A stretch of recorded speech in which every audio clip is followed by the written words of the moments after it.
Cold war time నుంచి కూడా Greenland యొక్క ప్రాముఖ్యత గురించి చాలామంది మాట్లాడుతున్నారు. అయితే ఇక్కడ గ్రీన్లాండ్ అనేది ఆర్క్టిక్లో చాలా కీలకమైన ప్రాంతంలో ఉంది. అంటే కోల్డ్ వార్ టైంలో అది చాలా కీలకమైన ప్రాంతం అని కూడా చెప్పొచ్చు. ఇప్పుడు కూడా చాలా కీలకం.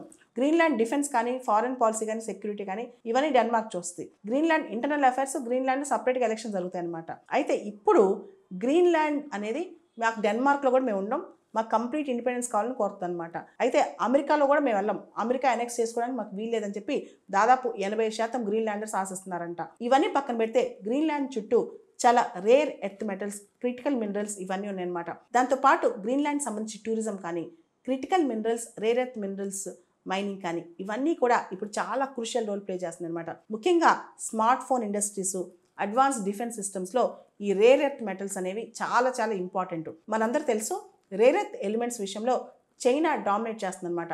అమెరికా ఇప్పుడు గ్రీన్లాండ్ దగ్గర ఉన్న మొత్తం ఆర్క్టిక్ ప్రాంతానికి సంబంధించి, ముఖ్యంగా క్రిటికల్ మినరల్స్ సంబంధించి, గ్రీన్లాండ్ స్ట్రాటజిక్ లొకేషన్ సంబంధించి అమెరికాకి ఇప్పుడు గ్రీన్లాండ్ కావాలి. అయితే గ్రీన్లాండ్లో రీసెంట్గా మార్చి 15వ తారీఖున కొన్ని వేల మంది ప్రొటెస్టర్స్, ఎవరైతే నిరసనకారులు ఉంటారో వాళ్ళందరూ కూడా అమెరికన్ కాన్సులేట్ చుట్టూ మూగి మీరు మాపైన పెత్తనం చేస్తున్నారు, మాపైన విపరీతమైన పెత్తనం చేస్తున్నారని చెప్పి అమెరికన్ ఇంపీరియలిజం పోవాలి అని చెప్పి నినాదాలు చేశారు. అమెరికా కలోనియల్ అంబిషన్స్ మా మీద చూపిస్తుంది, అమెరికాకి ఇలాంటి అంబిషన్స్ ఎందుకున్నాయని చెప్పి వాళ్ళు ప్రశ్నిస్తున్నారు.